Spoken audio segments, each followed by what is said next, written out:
I told my fiancé that I know about his infidelity and canceled the wedding. He still wants a second chance. Original post. I feel like a horrible person. We are supposed to get married on August 20 in a small ceremony. I'm female 33, been with my fiancé male 34 for 6 years. Engaged for 1. The best years of my life. He's brilliant in every way. Or so I thought. The accident happened 6 weeks ago. A drunk driver hit my fiancé's car. I spent the worst night of my life in the hospital waiting for answers from the doctors. He went through hours and hours of surgery. His parents and brothers were also there waiting. I've always loved his family and they me. His mom is or was one of my favorite people and we got along very well. She was happy to have me as her first daughter-in-law. She's religious, and when my fiancé was hovering between life and death, she was worried about his sins, so she told me that he cheated on me about 2 months ago with an ex he bumped into. She explained that it was because of the wedding and the stress of planning it. Apparently, I've been both stressed out and stressing him out. He had a weak moment. It was a one-time thing and he regretted it so much. He asked his parents for advice on what to do and they told him not to say anything. As long as he's remorseful and as long as it was me he wanted, he should forget about what he did and move on. His whole family knew. After the hospital, he moved back to his parents' house because we live in a flat without lifts. I visit him every day. I haven't told him that I know and his family's acting like nothing has changed. They're very happy he's doing better, and understandably so, and my presence by his side is very helpful according to him and his family. Now both fiancé and his parents are talking about us being able to get married on the day we set after all. I feel awful because I don't want that. Our relationship was over the moment I found out about the cheating.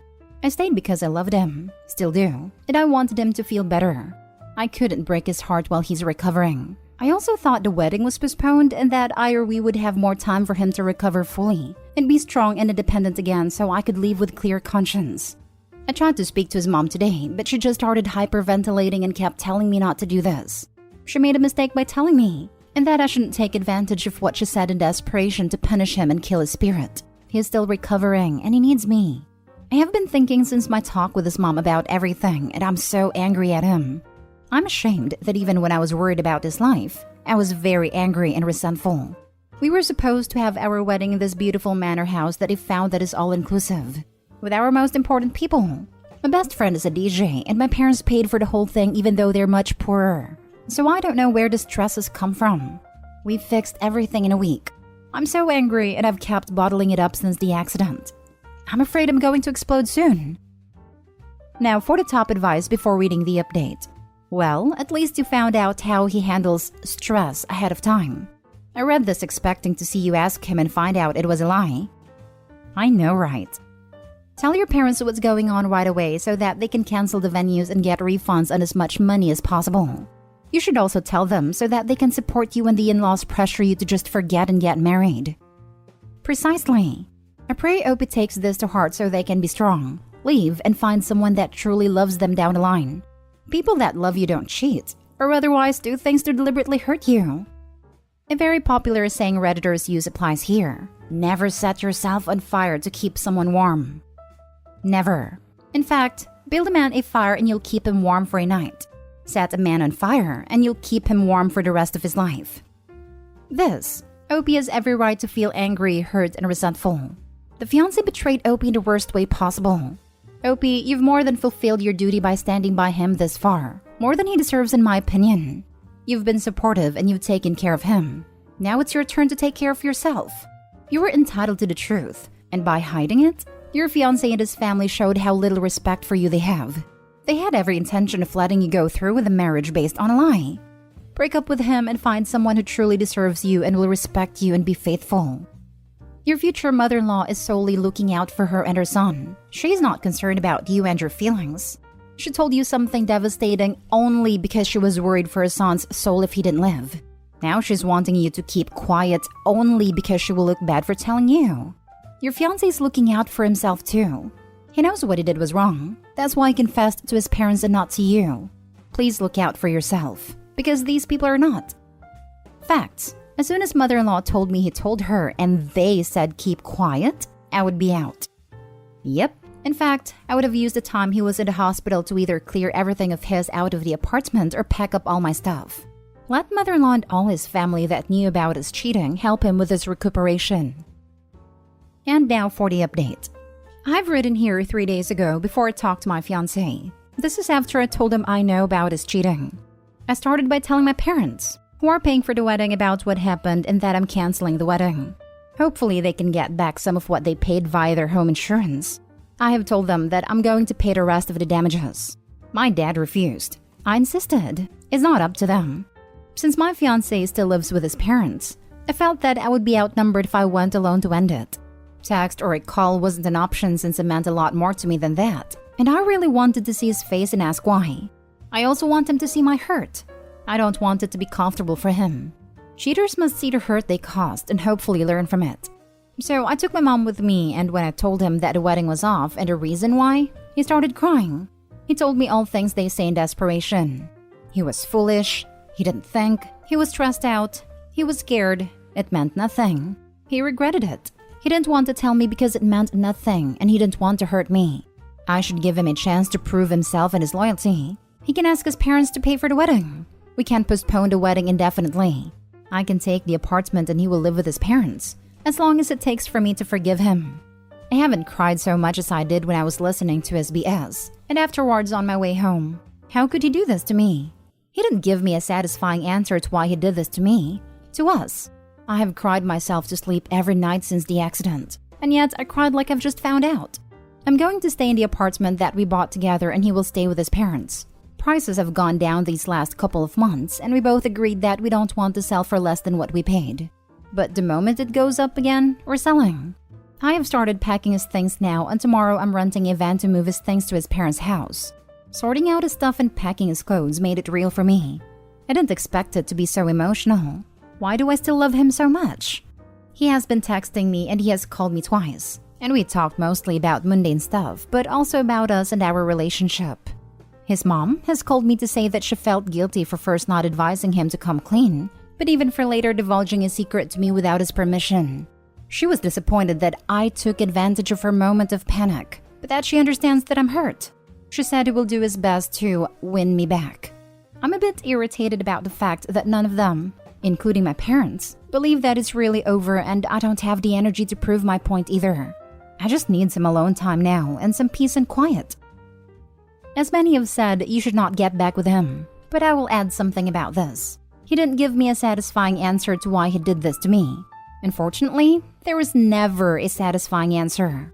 No matter what his reasoning is, you will always find yourself thinking, but if he loved me, he would not have done this to me. That's because you are not a cheater. A great piece of advice I once read is that it is not healthy to dwell on the why someone hurt you. If you cannot understand why someone would hurt you in that way, it is because you are not like them. And that should be your closure. This is fantastic advice. And it can turn a few months or years of searching for the answer into moving on and up with my own life. Bravo! If his mom calls again, do not answer her. She's not responsible for the situation. Her son is, and she needs to butt out of it. Plus, she continues to make Opie the bad guy and has no good intentions when reaching out to her. Exactly. Stop engaging with his mom. He is the cheater. Opie did nothing wrong. And the fact that the mom is berating her for dumping a cheater just because the information was given in a moment of weakness, as in guilt, she does not need to ignore it. Not to mention the mother was one of the people who encouraged him to lie to Opie. She sucks. Exactly. You took advantage of her moment of panic? Nope.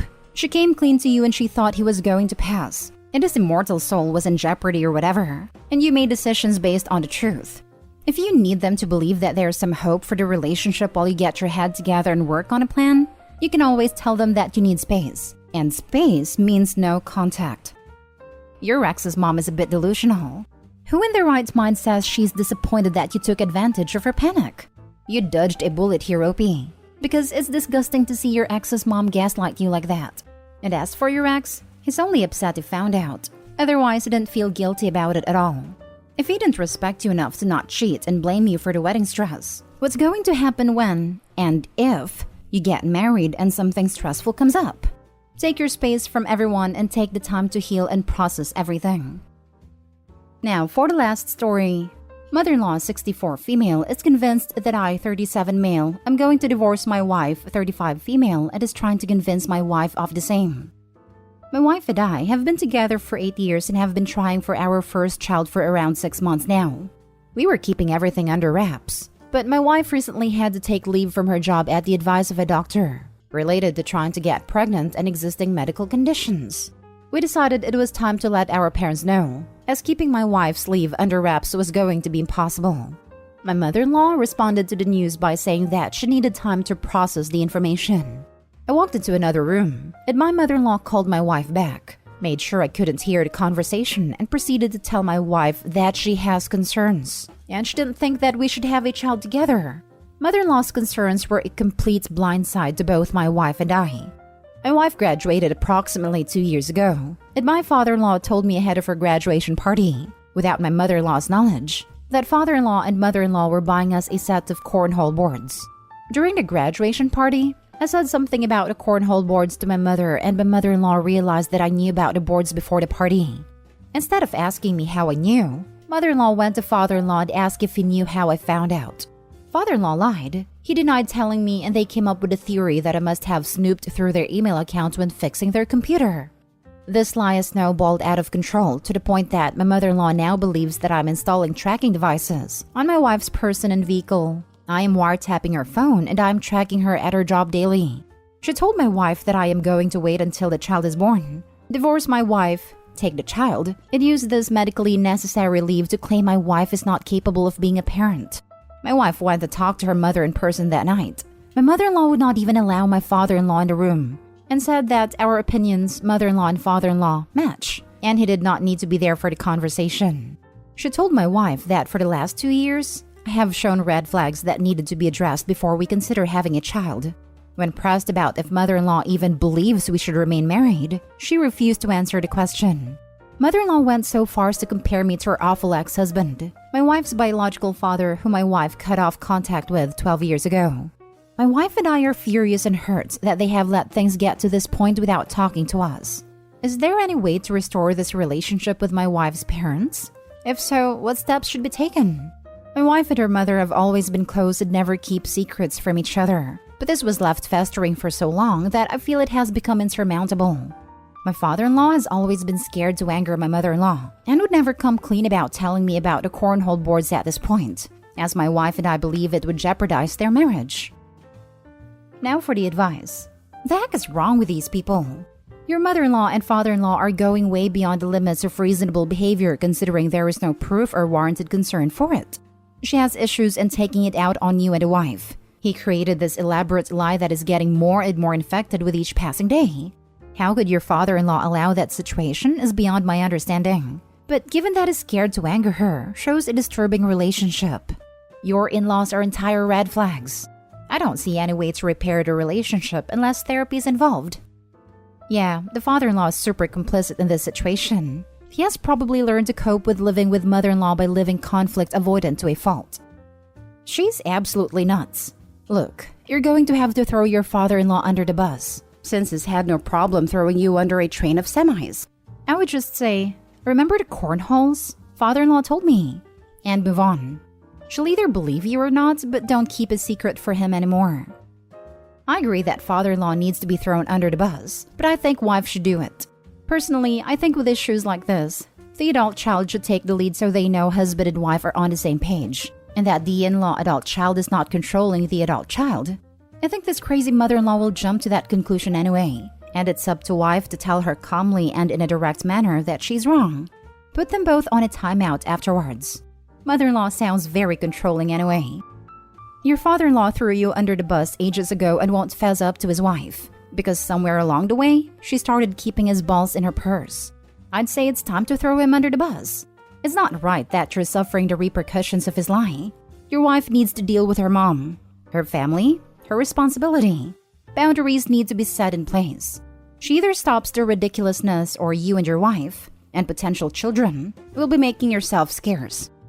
I'd say it's time to throw him under the bus.